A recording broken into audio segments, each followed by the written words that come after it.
El gobierno del presidente Lenín Moreno, mediante decreto ejecutivo, dictaminó el estado de excepción en los recintos carcelarios del país. Esto en virtud de los altos niveles de violencia e inseguridad que se viven en ellos. Para evaluar el alcance de la medida y la problemática que envuelve a los recintos carcelarios, hemos invitado esta mañana a la abogada Marta Macías, ex candidata a la alcaldía de Guayaquil, defensora de los derechos humanos y además se desempeñó en el 2018 como directora de la cárcel de mujeres. Qué gusto que nos acompañe, abogada, buenos días y bienvenida. Buenos días, Luisa, gracias por la invitación y saludos a la teleaudiencia. Quisiera iniciar esta entrevista, abogada, preguntándole, de acuerdo a su experiencia, ¿qué es lo que está ocurriendo exactamente en los recintos carcelarios del país y hasta dónde está justificada o no esta medida tomada por el Ejecutivo de declarar el estado de excepción? Bien, yo por la experiencia, hablo de una experiencia práctica vivida dentro de las cárceles como exdirectora de cárcel de mujeres. Estrictamente puedo decir que la población penitenciaria ha crecido. Entonces eso nos da un margen de dificultad porque la escasez de trabajadores capacitados, bien capacitados, en esa medida hace una debilidad al sistema.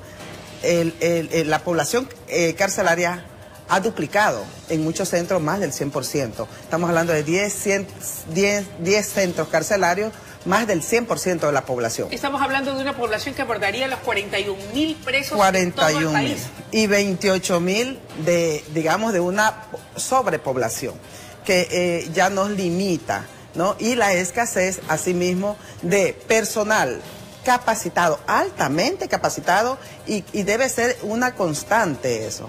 En ese punto, el estado de excepción me parece una cuestión puntual, interesante, sí, pero hay que ver también los lineamientos que está llevando el estado de excepción. Solucionarlo no pasa solamente con entonces decretar el estado de excepción, sino que hay que tomar otro tipo de medidas. Hay que tomar otro tipo de medidas porque, verá, yo he visto en la experiencia, como le digo, la escasez de tecnólogos, de psicólogos, de trabajadores sociales, sociólogos, de criminólogos. No existe un criminólogo, cuando sabemos que es la parte esencial, quienes estudian el delito, su esencia. Entonces debemos de tener dentro, en cada centro, primero llevar un plan piloto en una de las cárceles que sería excepcional, y de ese plan piloto distribuirlo a las diferentes, porque es la capacitación constante, porque hablamos del sistema de reinserción social de personas, digamos, delictuosas.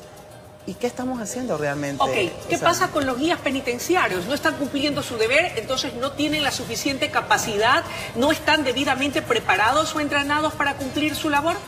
Yo le pongo solo un ejemplo. Hace 2 días atrás el Universo hace una publicación que en la cárcel de Turín, un policía nacional es cogido con una tipo bomba que es dotada, y él no sabía que no tenía que entrar a un recinto penitenciario. Hay desconocimiento. Y hay desconocimiento. Hablamos solo de un policía, imagínese de un agente de seguridad penitenciaria. Esta capacitación debe ser constante, no solo de la gente, sino también del trabajador administrativo. Capacitación constante. Y ahora sí, delimitar cuáles son las falencias que hay, porque si nosotros estamos hablando que necesitamos corregir el problema, pero tenemos que ver primero las necesidades que hay dentro de un recinto penitenciario. ¿Y cuáles son esas necesidades más apremiantes? Primero estamos hablando que es ya nos triste indicó decirle que no hay suficiente personal y capacitado. Claro. Aparte de eso, ¿qué estamos más? hablando de una seguridad, por decir, equipos tecnológicos, cámaras de seguridad, que los agentes de seguridad penitenciaria tengan dotación de equipos especializados, y que más que todo también haya un equipo de mediación dentro de las cárceles. Usted hay tiene que afrontar una especialización en mediación, precisamente. Sí, yo tengo capacitación y tengo experiencia, por lo que fui una migrante y trabajé como mediadora cultural. Entonces eso me llevó a mí de dialogar con la persona privada de libertad, porque tampoco no hay que satanizarlo todo, porque hay que dialogar y empoderarnos, ¿Pero cómo? Con las herramientas necesarias técnicas para nosotros poder dar una ayuda para que ese individuo, en este caso hombre y mujer, sea reinsertado debidamente a la sociedad, pero ya con herramientas que nosotros le hemos dado. O sea, debe estar capacitado no solo el director, sino el trabajador administrativo, el agente penitenciario y también la policía. De acuerdo a lo que a los primeros balances, análisis que han dado pie luego de los últimos acontecimientos, 10 personas privadas de la libertad muertas solamente en lo que va del 2019. Los dos últimos, incluso con el estado de excepción vigente. Se requerirían 25 millones de dólares, han dicho los expertos en el tema, para poder mejorar los recintos carcelarios del país. ¿Cómo debieran utilizarse o cuáles debieran ser las prioridades para hacer buen uso de esos recursos?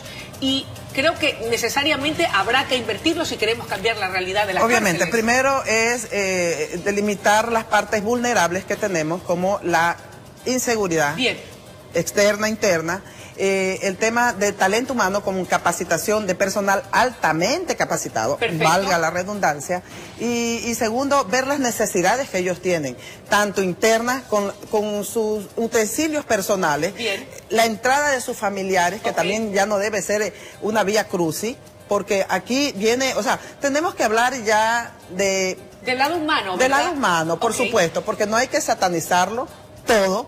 El reglamento que hemos tenido hasta hace unos meses atrás es bueno, muy bueno. Hay que coger lo más importante y renovar situaciones que se están pasando por alto porque no hay una realidad y que se quiere escuchar, porque esa es otra. Si tú no quieres escuchar políticamente hablando, ¿qué son las realidades? Porque hay muchas situaciones que te pueden afectar. Claro, ¿no? Hay que estar en los zapatos, en este caso del privado y ahí es la sociedad civil, y yo diría que también debe ser una buena parte las ONG. Deben de trabajar. Hablamos también del trabajo dentro de las cárceles, donde tiene que ser también no una ley, sino un deber, donde esa persona también se lo capacite. Yo creo que hay que bajar las tensiones, hay que dialogar, hay que ver dónde está la vulnerabilidad y trabajar en ello. Así es. Abogada, dicho en otras palabras y por lo que puedo colegir y por su condición de mujer, que las mujeres tenemos siempre esa sensibilidad tan especial, dejar de ser un director de escritorio, sino acercarnos, en este caso, a las personas privadas de la libertad, escucharlos, entender sus necesidades, porque aquello podría también ayudar a bajar los niveles de violencia. Por supuesto, nosotros hablamos que el Ecuador es un estado garantista, es un estado de derechos humanos. Nosotros tenemos que proyectarnos a la ODS al 2030, y una de las causas principales es bajar el índice de inseguridad en un país, en una ciudad, y por ende ese recinto penitenciario no puede pasar por alto de que sea una parte aislada de nuestra realidad social. Entonces tenemos que trabajar también en esa proyección. Y entender que ya hay seres humanos. Por supuesto, debemos mediar, vamos a trabajar, dialogar y vamos a ejecutar, porque no todos los privados de libertad deben llevar la misma receta para que sean curados, tratados. Debemos trabajar en eso, en condiciones de las diferentes causas delictivas que ellos tienen. El director del centro penitenciario de aquí de Guayaquil dijo en este último escape o fuga de 3 privados de la libertad que antes de irse le habían dejado una amenaza de muerte. Usted fue directora, en su experiencia, ¿recibió alguna vez una amenaza de muerte? ¿Cómo enfrentó, si así lo hizo? Y cómo actuar así. Si el director está amenazado de muerte, no sé hasta dónde puede hacer mucho o no, porque seguramente es un ser humano y se va a sentir intimidado. Yo creo que el poder coercitivo de un jefe, en este caso un director, no podría ser justo en ese recinto. Yo invito una vez más a escuchar realidades, a dialogar.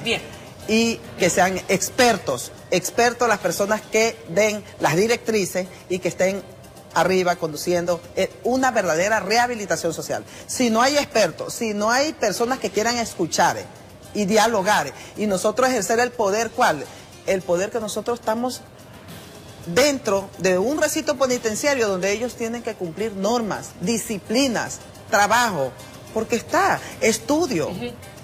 Tienen todo, pero el sistema es que sí hay partes donde hay escasez, por decir, donde no hay nada, una cámara no existe, o si existe está dañada. Entonces trabajemos en eso internamente y ahora armemos un plan piloto en una de las cárceles a nivel nacional, en una que se elija, y verán que sí puede haber cambios, pero den oportunidades de verdad a personas que estén en capacidad, que se pongan ese lado humano. Eso creo que es lo más importante, así, ¿verdad? Zapatero a tu zapato. Por supuesto, es gente que esté preparada. Muchísimas gracias por su gentileza de acompañarnos esta mañana. Amigos televidentes, ha sido la intervención de la abogada Marta Macías, conocedora de esta temática, quien propone el diálogo, la mediación, la sensibilidad y, por supuesto, arrancar con esos cambios en una cárcel con un plan piloto que luego pueda replicarse en las del resto del país, pero con gente preparada. Zapatero a tu zapato, dice un dicho. Vamos a una pausa y enseguida regresamos con mucho más desde La Noticia, primera emisión.